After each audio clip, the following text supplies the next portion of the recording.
Bueno, ¿cómo dicen que les va? Hoy vamos entonces a ver la segunda clase, que son conceptos básicos de electrofisiología.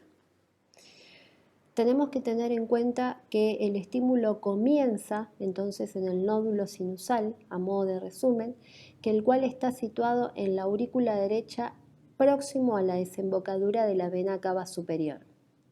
Esa onda de despolarización, es decir, de contracción, que sale del nódulo sinusal, estimula, ¿sí?, a las aurículas. Esa estimulación eléctrica de las aurículas se registra en el electrocardiograma como la onda P, es decir, despolarización de las aurículas o bien contracción de las aurículas. De allí, el estímulo viaja al nódulo aurículo-ventricular, situado en la porción inferior de la aurícula derecha, el cual retiene el estímulo por una décima de segundos, que es la pausa que vamos a observar en el electrocardiograma. Pasa que la sangre es expulsada por las aurículas para que pueda penetrar en los ventrículos. Luego el estímulo continúa por el haz de His que se encuentra en el tabique interventricular. Este haz, a nivel del nódulo auriculoventricular, se divide en dos ramas.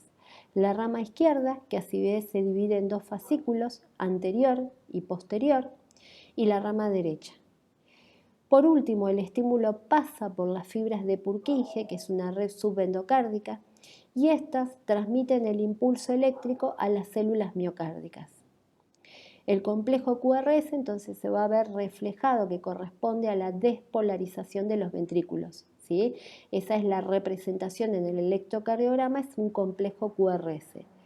Representa entonces la actividad eléctrica que se inicia a nivel del nódulo auriculoventricular, es decir, a través del estímulo del nódulo auriculoventricular comienza la contracción de los ventrículos, que se propaga por el sistema de conducción específico hasta llegar a las fibras miocárdicas. ¿Cómo está compuesto el sistema de conducción? Va a estar compuesto por entonces el nódulo sinusal, también llamado de Katy-Flatch, los haces internodales anteriores de Bachmann, los medios de Wenckebach y posterior o de Torel, que recorren todas las aurículas, llegan entonces al nódulo o unión aurículo-ventricular o de Achoutarawara, también llamado. A partir de allí el estímulo viaja por el haz de His, se divide en las dos ramas derechas del haz de His y la rama izquierda, que a su vez se divide en un fascículo antero-superior y postero-inferior. Y luego se continúan para terminar con la contracción del ventrículo en el sistema de Purkinje. Entonces, estas fibras musculares, como dice acá, de características especiales y elementos nerviosos. Está encargado entonces del nacimiento, ¿sí?, es decir, a nivel del nódulo sinusal, del impulso y propagación de estos para coordinar la contracción de sus diferentes partes. Recordemos que este estímulo viaja, es el vector de contractilidad o de despolarización de las células cardíacas desde arriba hacia abajo y de derecha a izquierda. Hablamos entonces del nódulo sinoauricular, también llamado de Cage y Flatch, ¿sí?, que es el nódulo sinoauricular. ¿Dónde está situado? Está situado entonces en la unión de la vena cava superior y la aurícula derecha. El nacimiento del ritmo sinusal del corazón a nivel del electrocardiograma se representa por la onda P, ¿sí? Es decir, la rama ascendente de la onda P implica la despolarización de la aurícula derecha y la descendente la despolarización de la aurícula izquierda, porque recordemos que siempre es de derecha a izquierda la despolarización. Mide de 8 a 22 milímetros, ¿sí?, y presenta tres zonas: cabeza, cuerpo y cola. Discurre a nivel transmural, es decir, de toda la pared, con la cabeza aproximadamente 2 milímetros del epicardio y la cola a 2 milímetros del endocardio.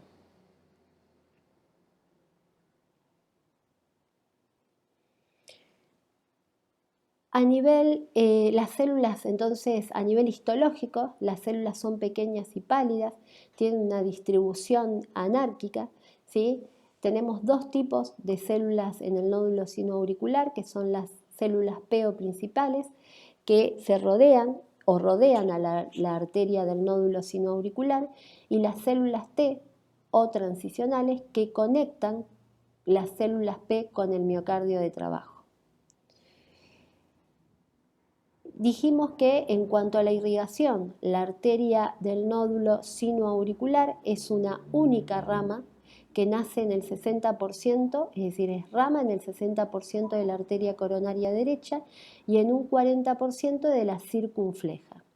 Generalmente es única y en un 30% puede ramificarse. Inervada por el simpático, ¿sí? Es decir, que genera un cronotropismo positivo, es decir, permite la contractilidad, y parasimpática, que refleja la relajación a nivel de la rama del neumogástrico, es decir, con cronotropismo negativo. Recuerden que el simpático estimula la contracción y el parasimpático regula la relajación.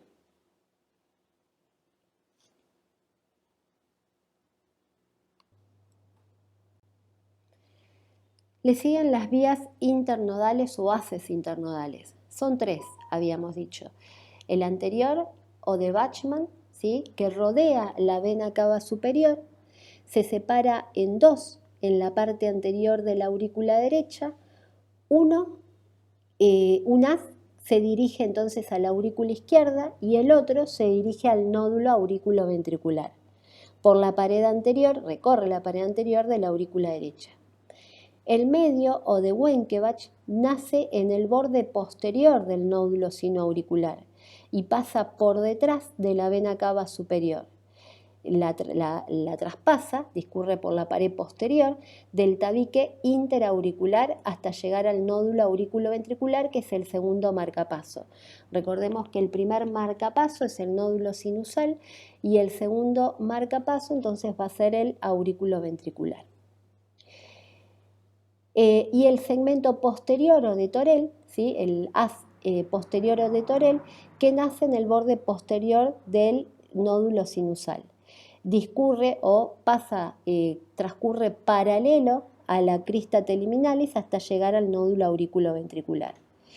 La función de estos haces es generar conducción más rápida entre los nodos, es decir, una vez que se estimula el nódulo sinusal, lo que hace es pasa ese estímulo, ese impulso eléctrico a los haces internodales, y de esa manera permite la despolarización de todas las paredes de las aurículas en forma más redistribuida.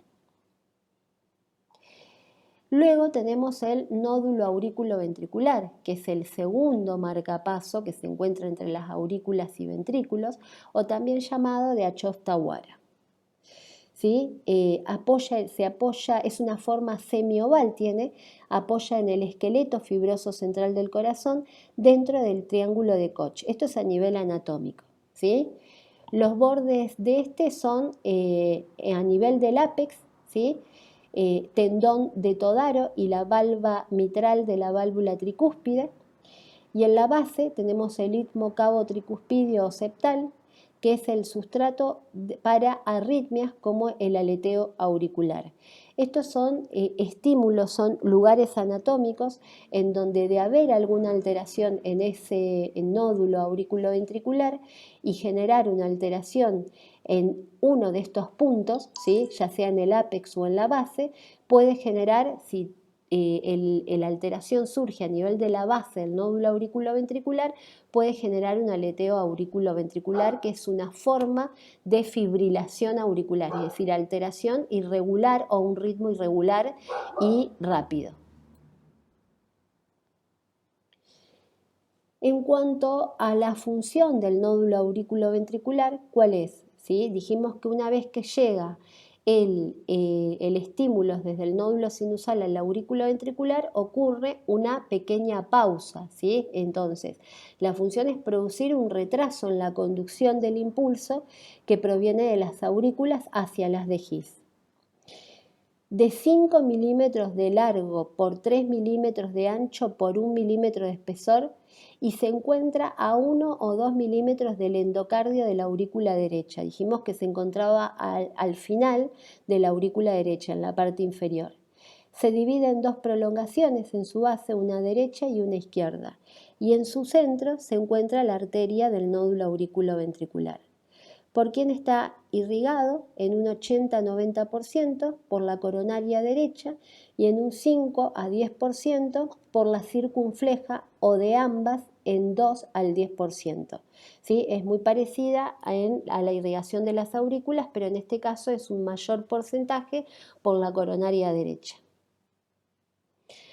Le sigue, entonces, después de que se continúa con el nódulo auriculoventricular, le sigue el haz de His, el cual está localizado en el vértice del triángulo de Koch, a partir del cual comienza a llamarse haz penetrante de His, rodeado completamente de tejido conectivo. Mide entre 2 y 3 milímetros antes de separarse en las ramas derecha e izquierda, con un ancho aproximadamente de 1 a 1,5 milímetros. Sobre la cresta, ¿sí?, del seno interventricular, del surco interventricular, y se divide en las ramas derecha e izquierda. ¿Para qué? Para poder despolarizar ambos ventrículos.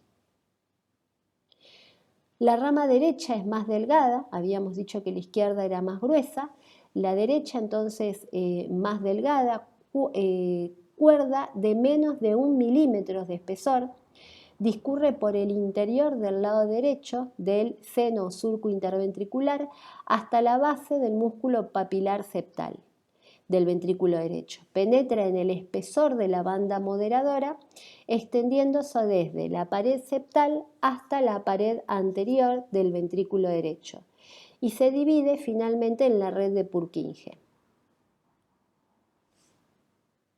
La rama izquierda entonces tiene forma de lámina, mide de 10 a 15 milímetros de ancho, con un espesor irregular de 0,3 a 0,5 milímetros. Desciende por el subendocardio, por el seno interventricular, y termina ramificándose en 2 a 3 fascículos a la altura de los músculos papilares, para dar lugar a formar la red de Purkinje.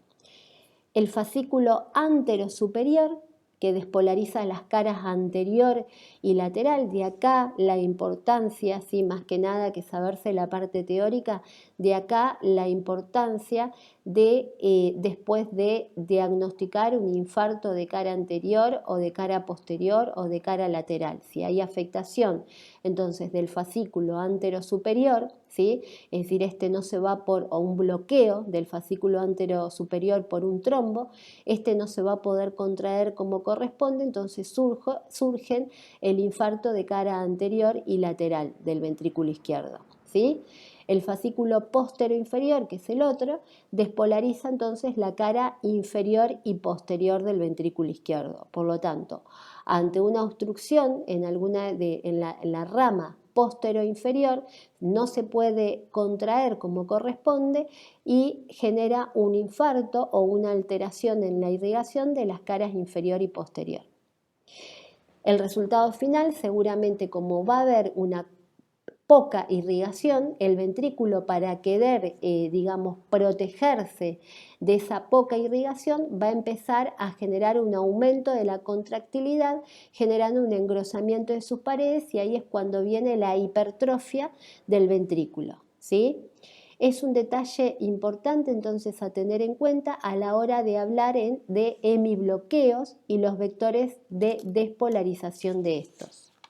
¿Sí? Hemibloqueos o bloqueos porque justo se obstruye o se bloquea una de esas ramas, por lo que dijimos un bloqueo, una obstrucción o un trombo.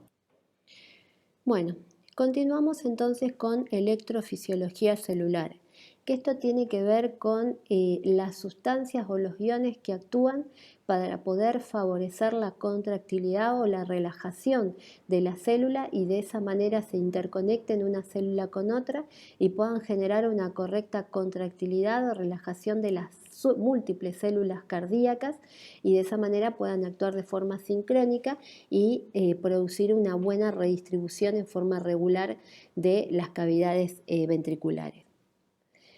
Tenemos que tener en cuenta las características de la célula cardíaca. Estas células del sistema de conducción son células musculares especializadas que pueden producir y conducir impulsos. ¿Sí? Es decir, ese estímulo es pasado a la célula, ese impulso se transmite a la célula siguiente y así se van estimulando en forma contigua. Por lo que la estructura es similar y la del miocardio de trabajo, pero con algunas características específicas. ¿Cuáles son esas características? Es una membrana permeable a los iones, es decir, permite el intercambio de diferentes iones como ser el sodio, potasio y calcio. Que estos, depende de la concentración que haya de cada uno, va a depender la despolarización, repolarización e incluso la contractilidad de esa célula. Otra de las características entonces sería el sistema T y otro el sistema sarcoplasmático.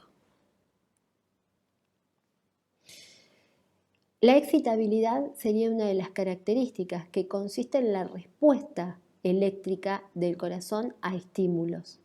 ¿Sí? Tenemos que tener en cuenta que la membrana, dijimos, habíamos dicho que presentaba cierta inestabilidad. Los iones encargados de las cargas de membrana son principalmente sodio, el sodio, ¿sí? En el espacio extracelular y el potasio en el intracelular. Entonces, la membrana va a presentar un valor de carga. Los menos negativos tienen más facilidad de despolarización, es decir, de contracción. Y los más negativos tienen más velocidad de despolarización. Es decir, si el interior es más negativo, hay más posibilidades de que esa célula se contraiga. Y cuanto más positivo es el interior de esa célula, más posibilidades de que se relaje. ¿Sí? Pero para esto tiene que haber intercambio continuo, ¿sí?, de estos iones. Las corrientes entonces iónicas son las encargadas, como dijimos recién, de producir la despolarización de la célula, lo cual va a desencadenar la contracción. Cada fase entonces del potencial de acción tiene relación con las ondas que se escriben en el electrocardiograma. Es decir, obviamente si se produce una contracción va a estar relacionada con ¿qué? Con la onda P, ¿sí? O con el complejo QRS, que por un lado la onda P implica contracción de las aurículas y el complejo QRS va a implicar contracción de los ventrículos, ¿sí? Acuérdense que primero contraen los ventrículos derecho y luego el izquierdo y así también lo mismo ocurre con los ventrículos. Las aurículas digo derecha-izquierda y después los ventrículos derecho-izquierdo. Hay que tener en cuenta un concepto importante, el potencial umbral, que es el voltaje en el cual el proceso de despolarización no se puede detener, ¿sí? Es el pico máximo. ¿Estamos? Bueno, acá vamos a tener cómo se representa, ¿sí?, esta despolarización y repolarización por el intercambio de iones a nivel de la célula y de esta manera se produce la despolarización y la repolarización, que es esta rama descendente cuando se relaja. Acá en el caso fíjense, de las aurículas, ¿sí? Acá hay una contracción, ¿sí? Luego empieza la relajación para en el mismo momento empezar la contracción de los ventrículos. Entonces acá tenemos la rama ascendente, ¿sí?, que quiere decir contracción de las aurículas. Acá es cuando de las aurículas derechas, entonces en este gráfico contrae la aurícula derecha, luego contrae la aurícula izquierda Y esta rama sí es cuando ya directamente hay pasaje por eso la pausa, hay pasaje entonces del flujo de sangre hacia los ventrículos para que surja en forma continua luego del pasaje de sangre de las aurículas a ventrículos la contracción auricular. Y la onda T que implica relajación ventricular. La conducción, entonces, la primera característica teníamos que tener la excitabilidad. La conducción, entonces, es la segunda característica. La velocidad de conducción depende de la cantidad de discos, ¿sí?, entre los miocitos, es decir, entre los músculos. Las velocidades son mayores cuanto mayor es la densidad de los canales de sodio, porque habíamos dicho que el sodio implicaba, ¿sí?, la presencia de sodio implicaba contractilidad, contracción, estimulaba la despolarización. Y la presencia de potasio, es decir, más positivo, estimulaba o implicaba la repolarización, ¿sí? Entonces, las velocidades son mayores cuanto mayor es la densidad de los canales de sodio, es decir, mayor concentración de sodio y más negativo es el potencial de membrana en reposo. La refractariedad es otra característica, que es una propiedad por la cual la célula no responde ante un estímulo normal en cierto periodo de tiempo del potencial transmembrana. Tenemos tres periodos: el periodo refractario absoluto, el periodo refractario relativo y el periodo supranormal. Entonces, a manera global podemos decir que la excitabilidad, que era la primera, ¿sí?, es una propiedad de la célula para responder a un estímulo, ¿sí? La intensidad de ese estímulo debe ser suficiente para poder disminuir el potencial de reposo y alcanzar el potencial de umbral y desarrollar el potencial de acción. Si la célula responde solo a estímulos intensos, la célula es poco excitable. Las células del marcapasos del nódulo sinoauricular, habíamos dicho, tanto del sino auricular como del aurículo ventricular, son autoexcitables porque son marcapasos. La otra característica era la conductividad. Está determinada entonces por la velocidad de ascenso en la fase 0, ¿sí? Y depende de mayor negatividad y la disponibilidad, como habíamos dicho, de la concentración de sodio. La existencia de los líquidos, los discos intercalares entre las células, entre estos fluyen iones entre ellas y a nivel longitudinal, y esto hace que la conducción sea anisotrópica. Donde más discos existen es en las fibras de Purkinje, que es la estructura de más negatividad, y de allí el tejido es de máxima velocidad. ¿Qué quiere decir conducción anisotrópica? Quiere decir la conducción es más rápida en sentido longitudinal que en sentido transversal. Y después teníamos la refractariedad, que es este último punto, que es la propiedad entonces que tiene, dijimos, la célula de no responder normalmente a un estímulo normal, en donde vamos a tener, por un lado, la célula puede responder ante un estímulo de mayor intensidad que el normal, que es la porción descendente de la onda T, y por el otro lado, la célula no responde a un estímulo, tenga la intensidad que tenga, que en donde la onda Q, es decir, es el trayecto desde la onda Q hasta la cúspide de la onda T. Tener en cuenta entonces las leyes de despolarización. Acuérdense que en cuanto a la despolarización, el vector que representa la despolarización es como si fuese una flecha en que la cabeza es la positiva y la cola, es decir, donde no está la flecha, es negativa. La dirección de este vector es de endocardio, es decir, a pericardio, es decir, de adentro hacia afuera, y cuando el vector se acerca, es decir, la cabeza positiva a la derivación, dará una onda positiva. Y cuando el vector se aleja, ¿sí?, es decir, la cola negativa de una derivación, dará la onda negativa. En cuanto a las leyes entonces de repolarización, el vector se representa como una flecha en donde la cabeza es negativa, al revés, y la cola es positiva. Va al revés de epicardio a endocardio. Cuando el vector se acerque a la cabeza negativa, va a dar una derivación para una onda negativa. Cuando el vector se aleje de una derivación, dará una onda positiva. Para que tengan en cuenta este gráfico, recuerden, la fase 0, ¿sí?, corresponde a la entrada masiva de sodio. La fase 1, en la fase 1 sale potasio y entra cloro. En la fase 2 sale potasio y entra sodio y calcio. En la fase 3 hay salida masiva de potasio y en la fase 4 entra el potasio y sale sodio. De ahí el potencial de acción de canales lentos o rápidos. En la de canales lentos, en la fase 0 hay ingreso de calcio con canales lentos de polarización tardías. No hay fase 1 ni fase 2.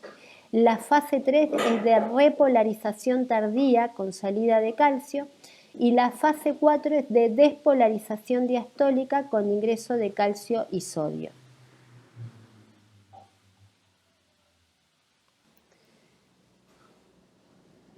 En relación entonces al automatismo, ¿sí?, es ya referente a la propia acción, el estímulo, digamos, solo de los nódulos sinusal y aurículo-ventricular.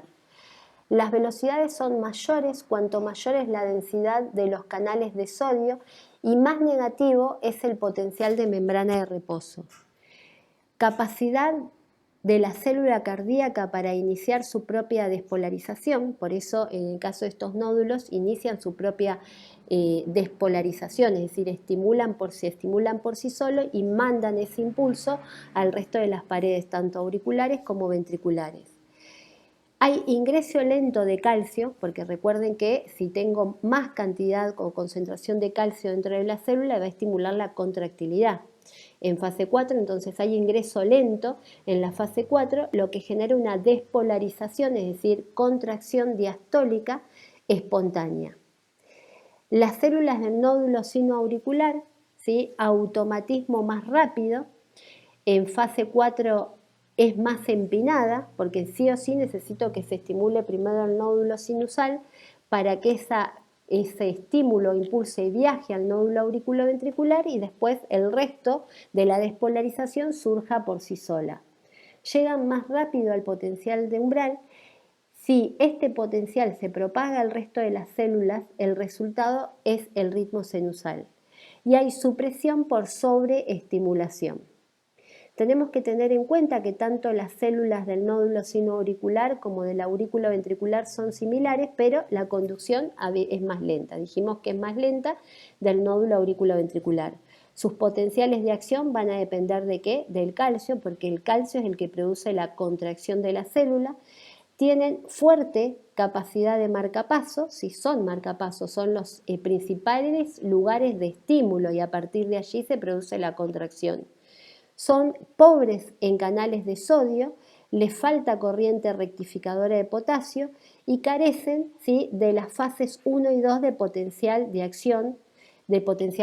¿Por qué? Porque estas no necesitan tener un intercambio, no dependen del sodio y el potasio porque relajan y contraen por sí solas, simplemente necesitan enviar la suficiente concentración de calcio para poder contraer a las células subsiguientes. Son estímulos simplemente que están solos, por sí solos. El control vegetativo de la frecuencia cardíaca va a estar regulada por el simpático y parasimpático. El simpático que genera contracción, estimula la contracción, y el parasimpático que estimula la relajación. Entonces, el simpático estimula entonces la contracción a través de los receptores beta-1 adrenérgicos.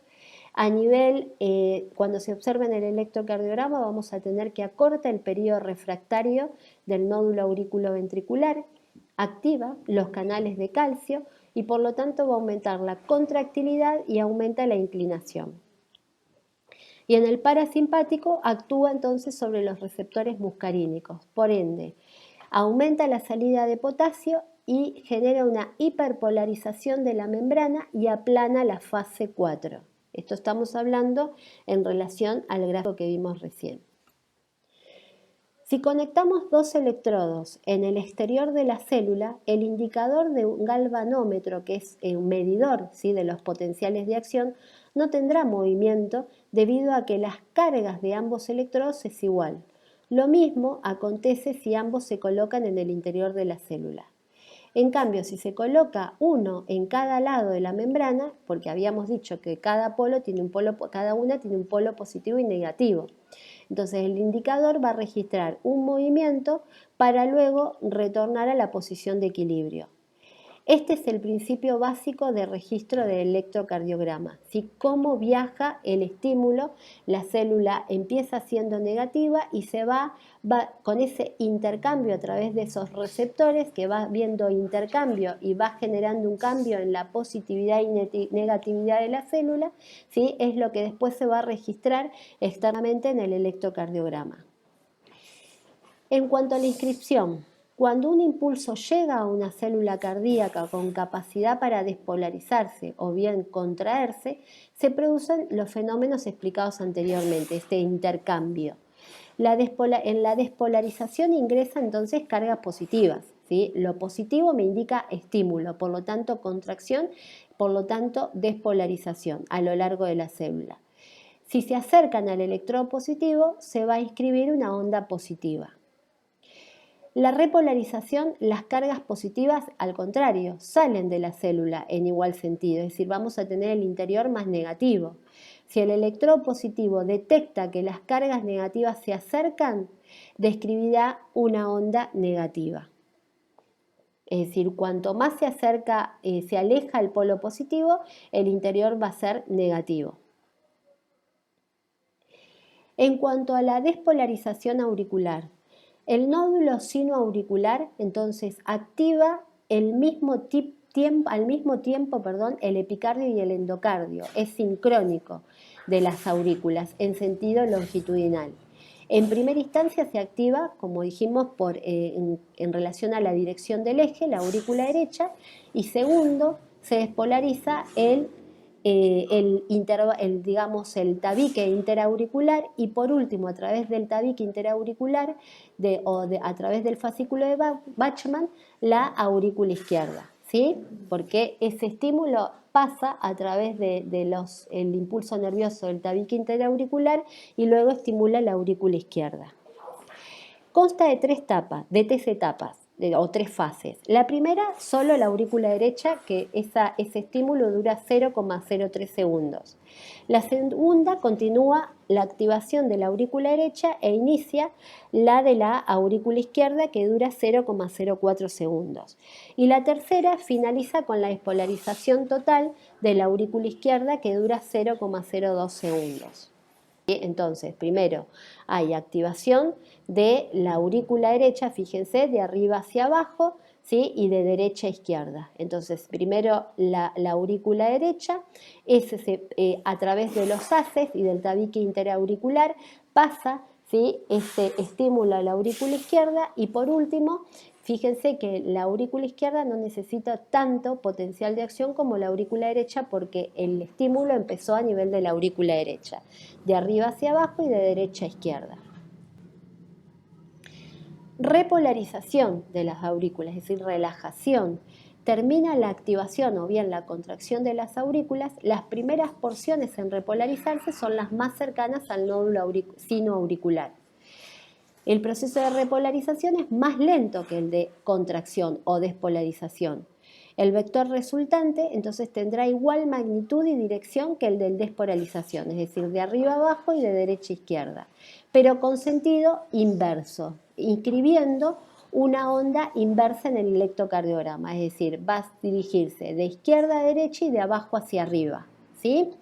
Al revés, porque en el mismo sentido, en sentido contrario a la despolarización, la inversa va a ser la repolarización. En cuanto a los fenómenos eléctricos ventriculares, el impulso proveniente del nódulo sinoauricular sufre un retardo, dijimos, fisiológico llegando al nódulo aurículo-ventricular. ¿Por qué?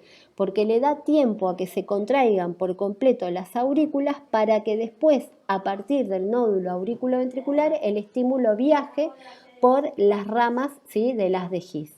Vuelve a acelerarse al alcanzar el haz de His la actividad eléctrica del nódulo aurículo-ventricular en el tercio final de la onda P e inicio del segmento PR. Los segmentos entonces son más que intervalos, es decir, son periodos o reposos hasta que surge la próxima contracción. Es decir, es como si fuese una pausa que surge hasta que se produce la contracción completa de las aurículas. Ese cese, ¿sí?, se va a traducir en el electrocardiograma como un segmento. La actividad del haz de His va a coincidir con el segmento PR en el electrocardiograma y la bifurcación de las ramas del haz de His derecha e izquierda al final, ¿sí?, van a surgir al final del segmento PR. Ahora viene la despolarización de los ventrículos. Luego del haz de His y sus ramas, ¿sí?, ese estímulo sigue viajando entonces por las fibras del haz de His, el impulso alcanza la red de Purkinje. ¿Cuál era el orden? Recordemos, las fibras de las aurículas llega al nódulo auricular, primero comienza el estímulo a nivel del nódulo sinoauricular, estimula las fibras de las aurículas, llega al nódulo auriculoventricular y de allí por las fibras del haz de His para terminar en la red de Purkinje, cuando se produce la contracción de ambos ventrículos y más que nada el ventrículo izquierdo, y de esa manera permite esa fuerte contracción de los ventrículos, el impulso del flujo de oxígeno a través de la aorta hacia todos los tejidos. La primera zona entonces en despolarizarse es la porción media de la cara izquierda del seno o surco interventricular.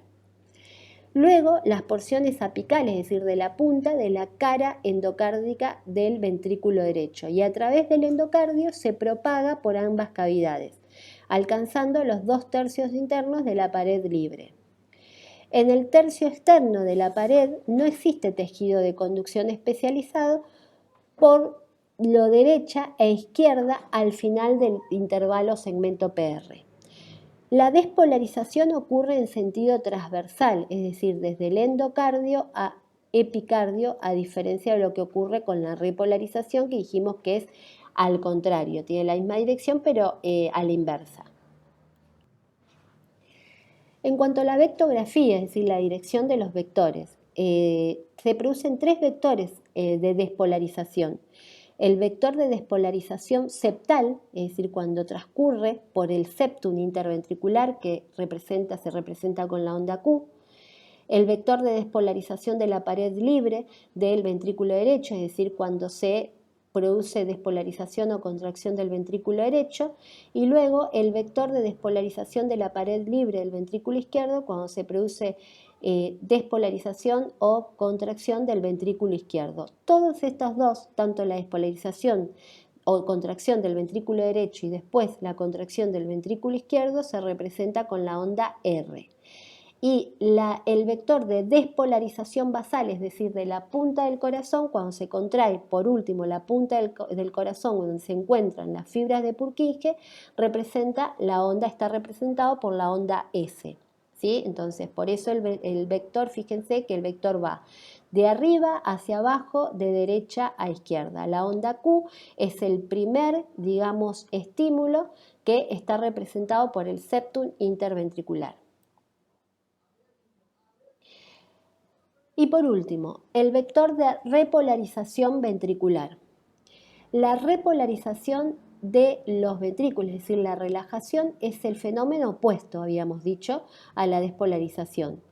Por características especiales, presenta el mismo sentido que la activación, pero a diferencia de las aurículas. El vector T, que es lo que se representa en el electrocardiograma o la onda T, como repolarización de los ventrículos, en condiciones normales apunta en el mismo sentido y con la misma dirección que el complejo QRS. Es decir, si el complejo QRS es positivo, la onda T también va a ser positiva.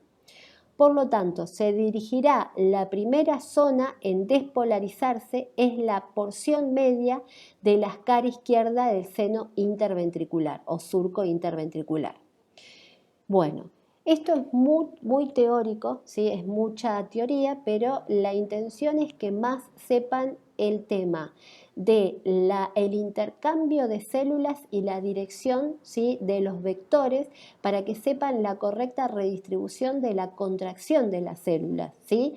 De esta manera ustedes ante cualquier falla, lo mismo que dijimos anteriormente, ante cualquier falla o bloqueo en alguno de estos puntos, nosotros nos permite hacer diagnósticos diferenciales y muchas veces definitivos, ¿sí?, ante ciertas patologías. Bueno, nos vemos entonces, seguimos con la siguiente clase la semana que viene. Que tengan buena semana.